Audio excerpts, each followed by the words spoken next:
Imagine a war that killed more than 3 million people. A war where soldiers froze alive in temperatures colder than Antarctica. A war where entire divisions were surrounded, outnumbered, and left to die in mountain passes no one had ever heard of. A war that nearly ended with nuclear fire. Now imagine that war being called, officially, on the world stage, a police action. Not a war, a police action. No formal declaration, no victory parade, no monument on the National Mall for 38 years. Soldiers came home and nobody asked them what they had seen. Nobody threw them a ticker tape parade. People on the street didn't even know where Korea was. They called it the Forgotten War. But here's what they forgot to tell you. The Korean War was not a forgotten footnote between World War II and Vietnam. It was the moment the Cold War came within inches of becoming something far worse. It was the moment American generals openly asked for permission to use nuclear weapons, not once, not twice, but repeatedly. It was the war where a single political decision by a single American general almost ignited a global conflict that would have dwarfed everything that came before it. And it was the war where ordinary soldiers, American, Korean, Chinese, British, Turkish, Australian, were fed into a meat grinder that the world's most powerful nations had decided to run quietly, without the weight of history watching. This is their story. This is the Korean War. To understand why Korea exploded in 1950, you have to understand what the world looked like in 1945. The Second World War had just ended, and the victorious Allied powers faced a problem they had not fully planned for. What do you do with the nations that had been colonized, occupied, or carved up? Korea had been under Japanese control since 1910. 40 years of occupation. 40 years of cultural suppression, forced labor, and systematic erasure of Korean identity. Korean names were banned. The Korean language was banned in schools. Hundreds of thousands of Koreans were conscripted to work in Japanese factories and mines. An estimated 200,000 Korean women, the so-called comfort women, were forced into sexual slavery for the Japanese military. When Japan surrendered in August 1945, Korea should have celebrated liberation. Instead, it was immediately divided.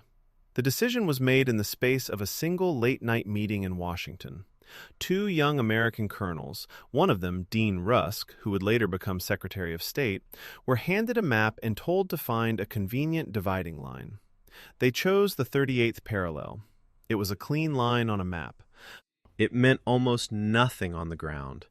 It split families, farms, and rivers. It divided a people who had been unified for over 1,000 years.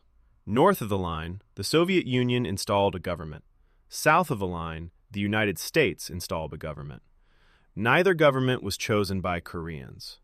In the north, a young guerrilla fighter named Kim Il-sung, who had fought with Soviet forces against the Japanese in Manchuria, rose to power under Soviet sponsorship. He was in his early 30s, charismatic, ruthless, deeply ideological, and burning with a singular obsession: reunifying Korea under his leadership. In the South, an elderly, Princeton-educated independence activist named Syngman Rhee was installed as president. He was authoritarian, stubborn, politically cunning, and equally obsessed with reunification under his own leadership. Both men wanted Korea whole again. Both men were willing to fight for it. Both men believed the other was a foreign puppet. The question was not whether war would come.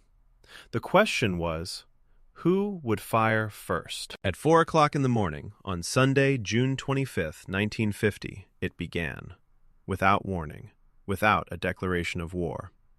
135,000 North Korean soldiers crossed the 38th parallel in a coordinated assault along a front that stretched nearly the entire width of the peninsula. They came with Soviet-supplied T-34 tanks, the same tanks that had shattered the Wehrmacht on the Eastern Front. They came with artillery. They came with air support. They came with a plan that had been months in the making, approved by Stalin himself, who had come to believe that the Americans would not intervene.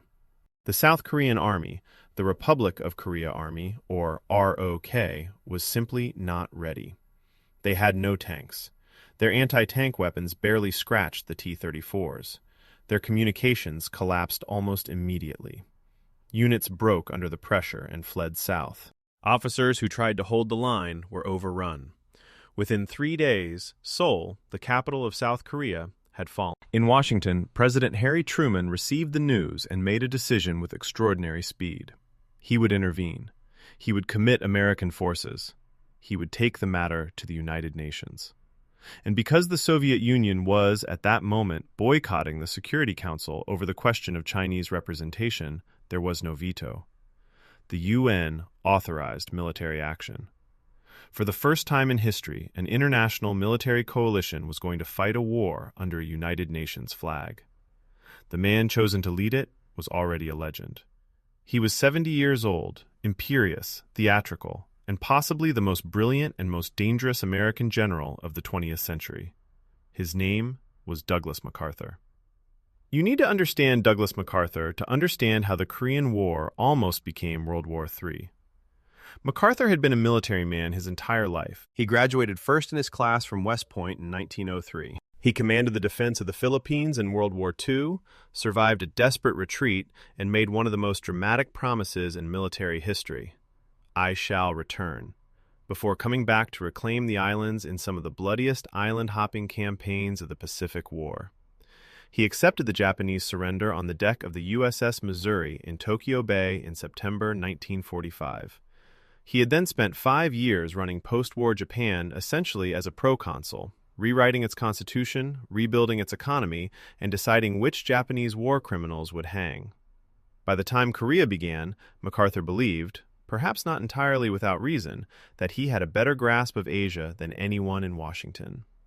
He was also a man whose ego had grown to match his legend. And in the summer of 1950, as American and South Korean forces were being pushed back to a tiny perimeter around the city of Busan in the southeastern corner of Korea, a perimeter so small that some officers were privately calculating how many ships it would take to evacuate, MacArthur was planning something extraordinary: an amphibious landing. Not at Busan, not on the southern coast, but at Incheon, a port city on the western coast of Korea, close to Seoul, deep behind enemy lines. Military planners told him it was nearly impossible. The tides at Incheon were among the most extreme in the world, a 30-foot difference between high and low tide, leaving nothing but mudflats for miles when the tide was out. The harbor was narrow. The enemy-controlled island of Wolmido guarded the approach. There were sea walls to scale under fire. The window for landing was measured in hours. MacArthur listened to all the objections, paused, and said, "We shall land at Incheon, and I will crush them." On September 15th, 1950, 75,000 men came ashore at Incheon. It was one of the most brilliantly audacious military operations in history. Within 2 weeks, Seoul was recaptured. The North Korean army, its supply lines severed, collapsed. Division after division was trapped, surrounded, and destroyed. Within a month, the North Korean People's Army had essentially ceased to exist as a coherent fighting force. The war appeared to be over. It was not over. It was about to become something else entirely. Here is where history turns and where the danger becomes real. The original mission had been clear: repel the North Korean invasion, restore the pre-war border, protect South Korea. But success has a way of expanding ambition. With the North Korean army in ruins, a new idea took hold. Why stop at the 38th parallel? Why not push north and reunify Korea this time under the democratic South? Why not eliminate the Kim regime entirely and solve the problem permanently? MacArthur argued for it. Syngman Rhee begged for it. Even many in Washington were tempted. On October 7, 1950, the UN authorized an advance into North Korea. American and South Korean troops crossed the 38th parallel heading north, and in Beijing, Mao Zedong watched. China had only recently concluded its own civil war. The Communist Party had won power in 1949 after decades of fighting. The country was exhausted, poor, and trying to rebuild. A war with the United States was the last thing China needed. But as UN forces pushed deeper into North Korea, approaching the Yalu River, the border between Korea and China, Mao became increasingly alarmed. American troops on the Chinese border was not something Beijing could tolerate. China had historical, strategic, and ideological reasons to be deeply threatened by what it saw happening. Mao sent signals. Chinese Foreign Minister Zhou Enlai warned through intermediaries that China would enter the war if American forces approached the Yalu. MacArthur dismissed the warnings. Washington largely dismissed them too. They were not bluffing. On the night of October 19, 1950, approximately 300,000 Chinese soldiers crossed the Yalu River in total secrecy. They moved at night. They wore white camouflage against the snow. They used no radio communications. They hid by day in valleys and forests. They were equipped with minimal supplies. Many soldiers carried little more than their weapons, a few days of food, and the clothes on their backs. The CIA didn't know they were there. MacArthur didn't know they were there. No one knew they were there. If there is one place that defines the horror and the heroism of the Korean War, it is the Chosin Reservoir, a frozen plateau in the mountains of northeastern Korea. Altitude, over 4,000 feet. Temperature in November and December 1950, down to minus 35 degrees Fahrenheit, minus 37 Celsius. Cold enough to freeze the lubricant in rifle bolts. Cold enough to cause morphine syringes to freeze solid before medics could use them. Cold enough that men who fell asleep in the snow sometimes did not wake up. On November 27, 1950, approximately 30,000 United Nations troops, primarily the United States Marine Corps, along with soldiers from the U.S. Army, British Royal Marines, and South Korean forces, were encircled at the Chosin Reservoir by 12 Chinese divisions. Roughly 120,000 men, 4-to-1, in minus 35-degree temperatures, cut off from reinforcement.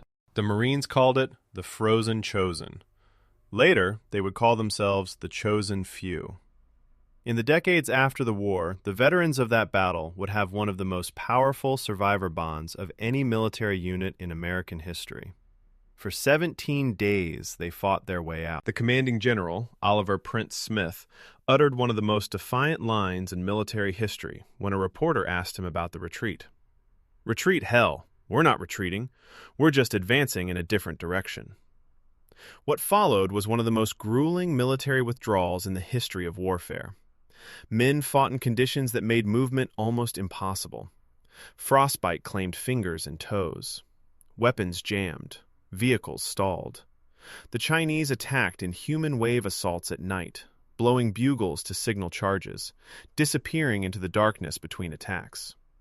Corpsmen treated wounds in temperatures so cold that blood froze before it could be staunched. Marines cut open their sleeping bags and used them as stretchers. They carried their dead with them because they would not leave them behind.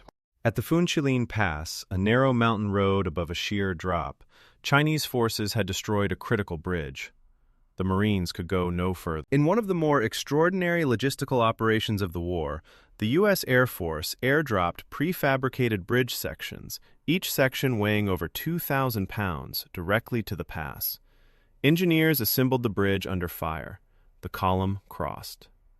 Out of approximately 30,000 UN troops at Chosin, roughly 17,500 became casualties killed, wounded, or frostbitten severely enough to be evacuated.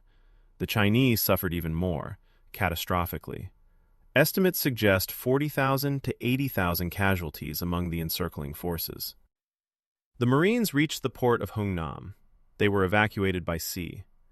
They had fought their way through 12 Chinese divisions, but the war was now completely different.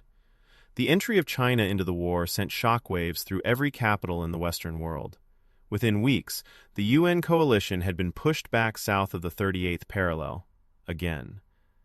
Seoul fell to communist forces for the second time. The mood in Washington shifted from cautious optimism to something approaching panic.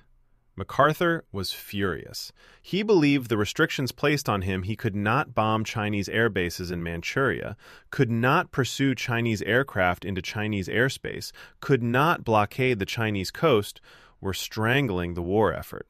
He called them an entirely new war. He argued, publicly and loudly, that the United States needed to either fight to win or admit defeat. He began pushing for something that made the Truman administration's blood run cold. He wanted to use nuclear weapons. MacArthur formally requested authorization to use atomic bombs against Chinese and North Korean targets. He reportedly drew up a list of targets that included Chinese industrial cities and bridges. He proposed dropping a nuclear belt of radioactive waste across the Yalu River to prevent Chinese reinforcement. He argued that 30 to 50 atomic bombs would end the war quickly. He was not alone. The U.S. Air Force had already pre-positioned nuclear-capable B-29 bombers in the region. Truman publicly warned in a press conference that sent European allies into a frenzy that the use of nuclear weapons was under, quote, active consideration.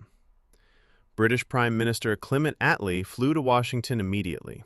He was alarmed. So were the French. So were every other allied nation fighting under the UN flag. They had not signed up for nuclear war. Truman ultimately decided against using nuclear weapons, but the tension between Truman and MacArthur was reaching a breaking point. MacArthur began doing something that no military commander in American history had dared to do. He started openly contradicting and undermining the civilian government's war policy. He wrote a letter to the Republican House Minority Leader expressing his disagreement with the administration's strategy, a letter that was read aloud on the floor of the House of Representatives. He was circumventing the chain of command. He was conducting his own foreign policy. He was, to put it plainly, defying his commander-in-chief. On April 11, 1951, Harry Truman relieved Douglas MacArthur of command. The decision almost destroyed Truman politically. Gallup polling showed that 69% of Americans sided with MacArthur.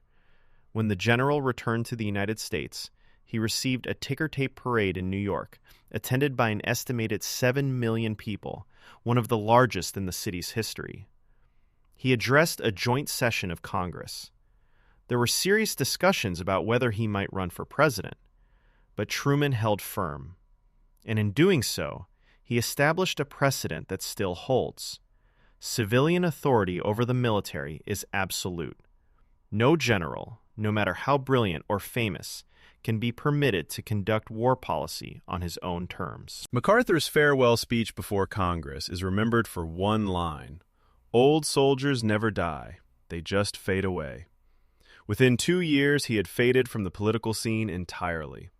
While generals argued and politicians calculated, the men on the ground lived in a world of almost unimaginable misery. By the middle of 1951, the war had settled into something familiar and terrible. A static front line running roughly along the 38th parallel, where two sides dug into fortified positions and bled each other for 2 more years. The terrain was brutal. Korea is 70% mountains, jagged, steep, covered in forest that stripped to bare earth under artillery fire, leaving hillsides of mud and shattered stumps. The monsoon rains turned roads to rivers. The winter returned every year with the same merciless cold. For the American infantrymen, many of them young men who had been drafted at 19 or 20, who had never left their home state before, who had been in training for 6 months, the war was a daily accumulation of horror and boredom in roughly equal measure. They fought for hills that had no names. The military simply numbered them by their height in meters. Hill 255, Hill 347, Hill 1179. A platoon would take a hill, lose 17 men doing it, hold it for a week under artillery, and then be ordered to withdraw because the hill had no strategic value. The next week, another platoon would be ordered to take it back. Some hills changed hands dozens of times. The soldiers were not stupid. They knew what was happening. Many of them wrote letters home that are heartbreaking in their clarity. "We took the hill today," one Marine corporal wrote to his mother in Iowa in 1952. "I don't know why. I don't think anyone does. We lost 4 men. I am not sure they died for anything except each other. The Korean soldiers, both North and South, suffered worse than anyone. South Korea's army grew from a broken force in 1950 to over 600,000 soldiers by the end of the war. They fought with extraordinary courage and at enormous cost. The ROK lost more than 137,000 soldiers killed in action. The civilian casualties were staggering. Estimates of total Korean civilian deaths across both North and South range from 1 to 2 million people. The fighting was intimate and savage in a way that industrial warfare rarely is. Chinese soldiers sometimes crawled close enough to American positions at night to cut communication wires and plant grenades. UN soldiers found the bodies of Chinese troops who had frozen to death in their foxholes, still gripping their rifles. Prisoners taken on both sides were treated with varying degrees of brutality. The war was also, quietly, a racial war in ways that rarely get discussed. For Black American soldiers, Korea was the first major war they fought in a desegregated military. President Truman had ordered the desegregation of the armed forces in 1948, but desegregation on paper and desegregation in practice were different things. Some units integrated smoothly, others did not. The 24th Infantry Regiment, a historically black unit, was controversially disbanded after early setbacks, a decision many veterans and historians have argued was tinged with racial prejudice rather than genuine military assessment. Turkish soldiers arrived at the front and astonished everyone with their ferocity. An Ethiopian battalion, one of the few African forces to serve in Korea, fought with remarkable distinction and suffered significant casualties. Australian and Canadian soldiers served in some of the hardest-hit Commonwealth brigades. The war was, in its way, the first truly international land war of the modern era, and nobody at home was watching. In July 1951, something strange began. Both sides started talking. Armistice negotiations opened at Kaesong, a city that had been in South Korea before the war and would eventually end up in North Korea, and then move to a village called Panmunjom, right on the ceasefire line. The negotiations would last 2 years, 2 years of talking. While the talking went on, the dying also went on. More than 40,000 Americans were killed during the negotiation period alone, more than in the entire first year of the war. The fighting became grimly purposeful. Both sides wanted to hold as much ground as possible when the final line was drawn, so every hill, every ridge, every fortified position became worth fighting for, regardless of its tactical value. The negotiations themselves were remarkable pieces of theater. Both sides sat across tables for months at a time, barely speaking. Sessions lasted hours with neither side saying a word. The North Koreans and Chinese delegations occasionally walked out entirely, sometimes for weeks. American and UN delegates argued about whether the flagpole in the conference room had to be the same height. They argued for months about the shape of the negotiating table. But the real stumbling block, the issue that added nearly a year to the negotiations, was prisoners of war. There were roughly 132,000 communist prisoners in UN hands. The UN position, consistent with the Geneva Convention, was that all prisoners should be returned. But a significant number of the prisoners, particularly Chinese nationalist soldiers who had been captured or defected to communist forces and then been recaptured, did not want to return to communist China. They wanted to go to Taiwan. The communist negotiators demanded that all prisoners be returned voluntarily or not. The UN refused. Forcing men back to regimes that would likely execute them for being captured was not something the United States was willing to do. The argument over this single principle, voluntary repatriation, kept the war going for another year. During that year, one of the most brutal prisoner of war operations in modern history was taking place. The UN-operated prisoner of war camps on Kojay Island, off the southern coast of South Korea, became a war within the war. Communist organizers inside the camps ran sophisticated resistance operations. They recruited, intimidated, and controlled other prisoners. They smuggled communications out. They planned escapes. They manufactured crude weapons inside the wire. In May 1952, communist prisoners on Kojay Island seized Brigadier General Francis Dodd, the camp commandant, and held him hostage. They forced his replacement to sign a statement admitting to UN atrocities against prisoners, and then released Dodd. Both generals were subsequently demoted. It was a propaganda victory of extraordinary scale. Images of a UN general taken hostage by his own prisoners circulated around the world.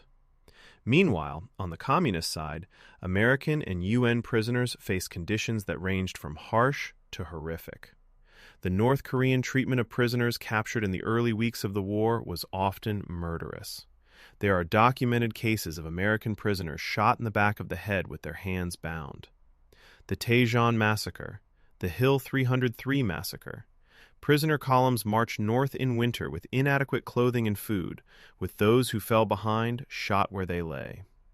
Later in the war, Chinese handling of prisoners was comparatively better, deliberately so, as China recognized the propaganda value of prisoners who could be shown to foreign journalists as evidence of communist humane treatment.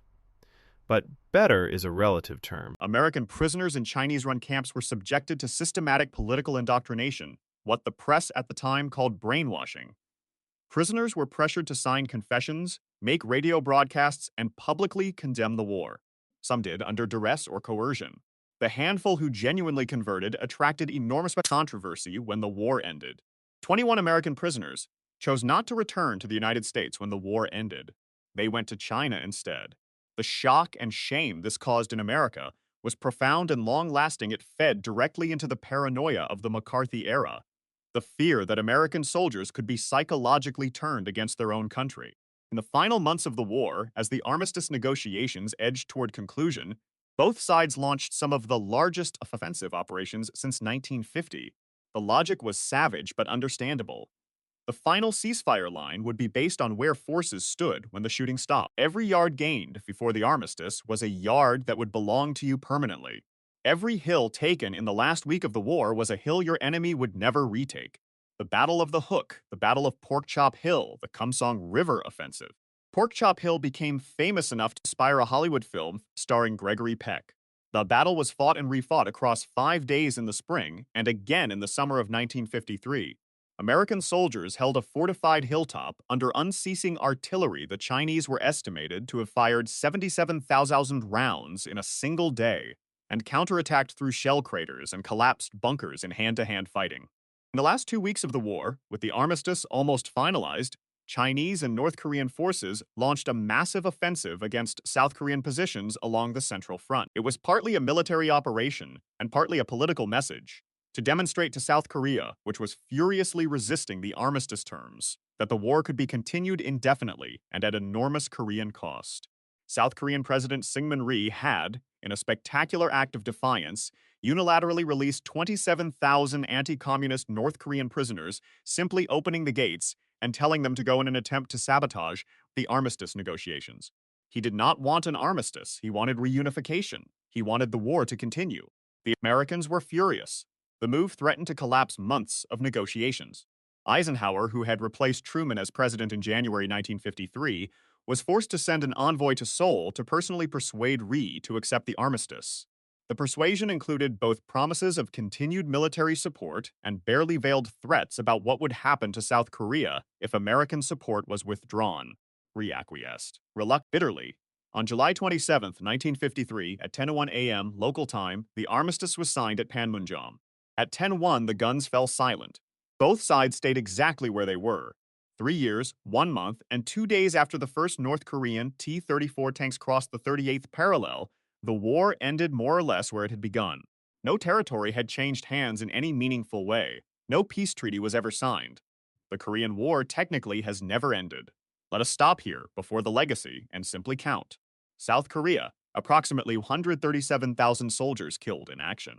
Civilian casualties through combat, massacre, starvation, and displacement estimated between 700,000 and 1.2 million. North Korea, approximately 215,000 soldiers killed. Civilian casualties devastating and difficult to calculate with precision. The U.S. bombing campaign destroyed every major city in the north. Estimates of North Korean civilian deaths range from 300,000 to over 600,000. Chinese figures remain a state secret. Western estimates suggest 180,000 to 400,000 Chinese People's Volunteer Army soldiers were killed. Some estimates run higher. United States, 36,574 Americans died in the Korean War. Over 100,000 were wounded. 8,177 were listed as missing in action, many of whose remains have never been recovered. United Kingdom, Canada, Australia, Turkey, France, Ethiopia, Colombia, and the other 16 nations that contributed forces under the UN flag. Collectively, several thousand more killed. Total deaths from the Korean War, including soldiers and civilians on all sides. Estimates range from 2.5 million to over 5 million people in 3 years in a country the size of Utah. And almost no one at home was paying attention. The forgetting was not accidental. The Korean War was fought during a period of extraordinary American prosperity and optimism. The 1950s Eisenhower's America, the era of suburbs and automobiles and television and the baby boom, was not psychologically prepared to process a war that had ended in stalemate. Americans had won World War II, complete victory, unconditional surrender. The good guys had won and the bad guys were gone. That was the template. Korea didn't fit the template. Korea ended in a draw, a ceasefire, in a line drawn across a peninsula where it had been before the shooting started. The enemy was not gone. The problem was not solved.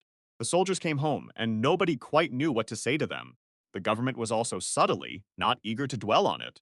A war fought under the United Nations flag, involving complex nuclear brinkmanship, a fired general, and a result that could charitably be called inconclusive, was not the kind of story that made for good Cold War propaganda. The message was supposed to be, we will win. Korea made that harder to say with confidence, so it was absorbed quietly into the national consciousness as something that happened between more important events. Veterans noticed. Many of them felt a specific kind of invisible wound, not just the trauma of combat, but the bewilderment of returning from a war that no one acknowledged. Rates of alcoholism, unemployment, and psychological breakdown among Korean War veterans were later found to be comparable to Vietnam veterans, but the national conversation about veteran trauma wouldn't begin until Vietnam. The Korean War Memorial in Washington, D.C. was not dedicated until 1995, 42 years after the armistice. The soldiers who fought there were by then mostly in their 60s and 70s. Many had not spoken about the war in decades. Here is the final reckoning. In 1953, South Korea was one of the poorest countries on Earth. GDP per capita was lower than many sub-Saharan African nations. The country had been devastated by 3 years of war, fought back and forth across its entire length. Its cities were rubble, its infrastructure was destroyed, its population was traumatized, displaced, and grieving. Today, South Korea is the 10th largest economy in the world. It is one of the leading exporters of technology, automobiles, and culture on the planet. Its capital, Seoul, is a city of 10 million people and one of the most dynamic urban environments on Earth. Its democratic institutions, imperfect but functional, have produced multiple transitions of power. The Korean wave Hallyu has made Korean music, film, and television a global cultural force. A Korean filmmaker won the Academy Award for Best Picture. Korean pop music fills stadiums on 6 continents. In 1950, none of this was certain. In 1953, none of this seemed like the men and women who held the line at Busan, who bled on the hills with no names, who survived the frozen Chosin, who froze and starved and held on through 2 years of negotiations that seemed to be going nowhere. They made this possible. Not through grand strategy or diplomatic brilliance, through endurance, through the refusal to quit in conditions designed to break human beings. 60 miles to the north, beyond the demilitarized zone, still one of the most heavily fortified borders on Earth, the story is different. North Korea became one of the most isolated and brutal states in the history of the modern world. Kim Il-sung built a cult of personality and a system of political control so total that his grandson still rules the country today. An estimated 100,000 to 200,000 North Koreans are held in political prison camps at any given time. The famine of the 1990s killed between 250,000 and 3.5 million people, a famine that international observers believe was substantially caused by government policy. The country has developed nuclear weapons and ballistic missiles capable of reaching the continental United States. The division that 2 American colonels drew on a map in a single late night in Washington in 1945, a line meant to be temporary, has lasted 80 years, and it has produced in the same peninsula one of the great divergences in modern human history. 2 countries, same people, same language, same history, until a line was drawn, one is free. One is not. The Korean War is not a footnote to Cold War history. The Korean War is where Cold War history was decided, and the soldiers who fought it, American, Korean, Chinese, British, Turkish, Ethiopian, Australian, deserve to have their story told. They have been forgotten long enough. Somewhere, there is a photograph. A young man in a woolen army coat, standing in snow somewhere in North Korea, in the winter of 1950. He is squinting against the cold. He is probably 19 or 20 years old. He does not know yet that this war will follow him home in ways no one will ask about for decades. He does not know that the line he is standing on will still exist, essentially unchanged, when his grandchildren are born. He does not know that the country he is standing in will, 70 years from now, be watched on screens around the world for its music, its films, its food, its technology. He does not know that the decisions being made thousands of miles away, in Washington, in Beijing, in Moscow, in Pyongyang, almost ended the world. He only knows the cold, and the man standing next to him, and the hill. The Korean War was called the Forgotten War, but wars do not forget.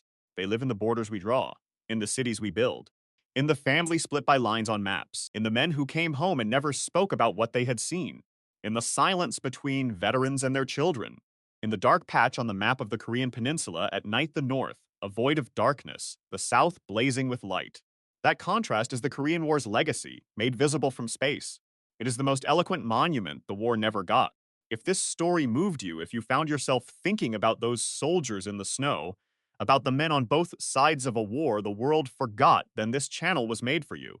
We tell the stories history loses track of, the battles that changed the world without making the headlines, the moments where ordinary people were handed extraordinary circumstances and had to decide who they were.